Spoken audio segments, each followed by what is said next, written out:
Breaking news tonight, 3 officers dead, 3 wounded in Baton Rouge. A really tough day for Baton Rouge and for the country, really. Here to talk about how to keep our police safe is Sheriff David Clarke of Milwaukee County, Wisconsin. He is going to be speaking at the Republican convention tomorrow night. Sheriff, thank you very much for that horrific day. I spoke to the heads of the Sheriff Department, the Police Department, and the state police down there, and they told us how their hearts were reeling. Their message is peace and coming together in the country. What's your message? You don't believe that for 1 minute, do you? That their message is? Yeah. That's what they said to me. Okay.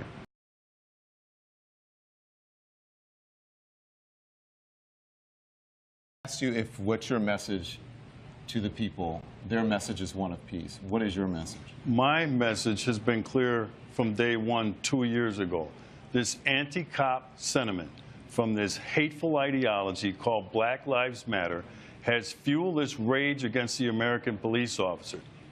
Rhetoric sweeping the country has turned out some hateful things inside of people that are now playing themselves out on the American police officer.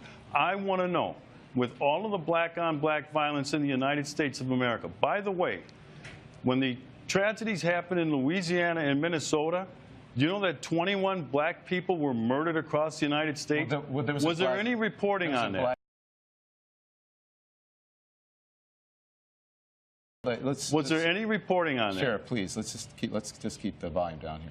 So I understand, and listen, I'm looking at 3 dead cops this week, Sheriff, and I'm looking at 5 last year. You trying to tell me to keep it down? Just please, if you'll just please, we can keep it civil.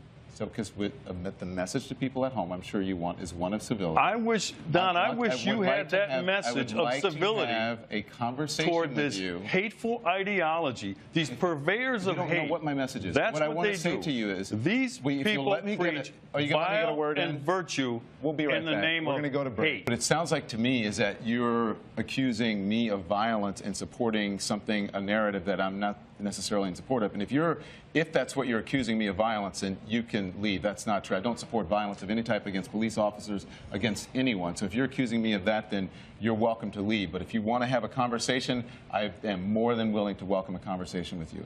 I don't disagree with you about there's a narrative across the country that could be harming police officers.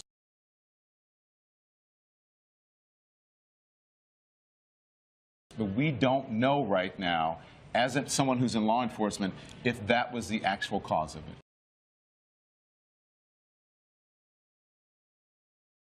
Let me ask you this. Do we know that generally the American law enforcement officers are racist? Do we know this? Go on. I asked a question. Do I know American general law enforcement are racist? I don't think anyone is accusing. If you're insinuating that people are accusing or saying that law enforcement across this country as a whole are racist, then your assumption is wrong.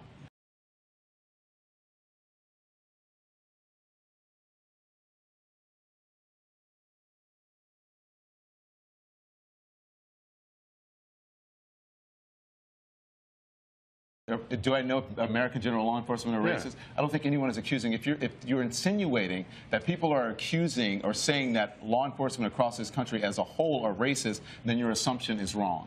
First of all, this whole anti-police rhetoric is based on a lie.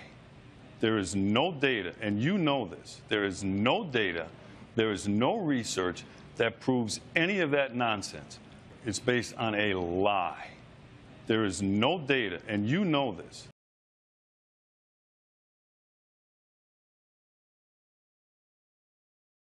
And you know this, that law enforcement officers treat black males different than white males in policing in these urban centers. There is data that supports.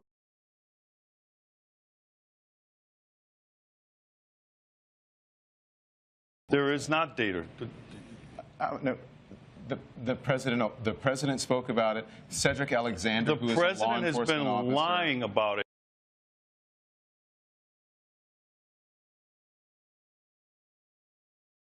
The president has been lying about it, Don. That is a lie. That is not a lie. It is a lie. Yes, Show me. Research. Show me. The research Show it to me then. that we have from the Washington Post. That the Washington Post debunked that nonsense. The Washington Post debunked that nonsense. There's also research. He also said this time. There's also research. He continues. A Harvard professor that also showed that black people are treated more aggressively by police officers. No, you are wrong people. in your interpretation of that Harvard study, because I read the study. That's not what he said. He said he was surprised to find that in shootings of the most severe in shootings, that he found no evidence that there was a difference. Well, based on what? Just generally? Are we talking about high crime areas? Are we talking about police officers being under attack? Because let's go back to where this whole thing started in Ferguson, Missouri. The lie was hands up, don't shoot. You're lumping a whole bunch of things into one. If we can do one specific thing, that's where this whole phony movement started.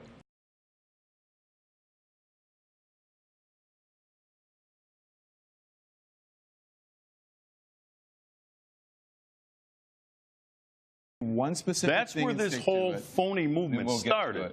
It started out as hands up, don't shoot. You're talking about Black Lives Matter. Right. Okay.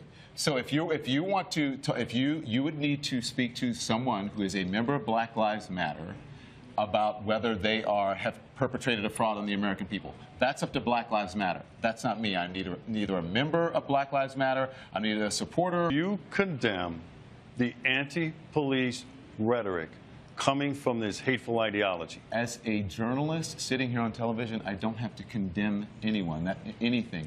That is something that you should ask other people around the country. I condemn their jobs to condemn just that. like I condemn the hateful ideology out of groups like the KKK.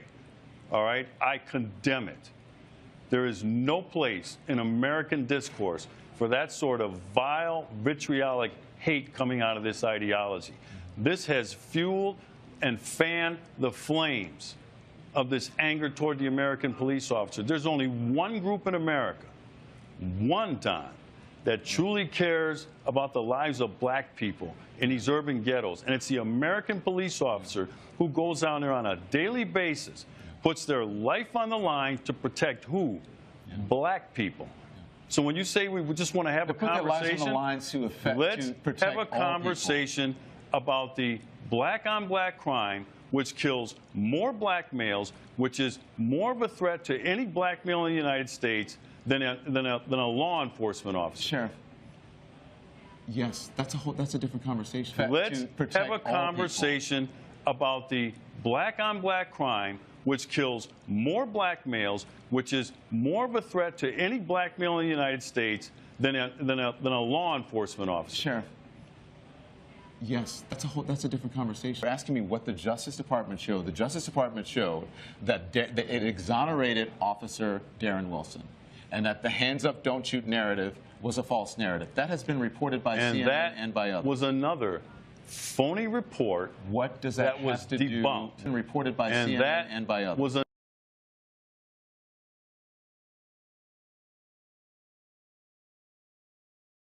reported by CNN and by others. All right, because when you take in rates of involvement in violent crime, and crime in general, but violent crime, you're going to see that black males are overrepresented. Overrepresented in terms of being involved in violent crime. That's going to mean more arrests. That's going to mean more people going to prison. This stuff has already been debunked.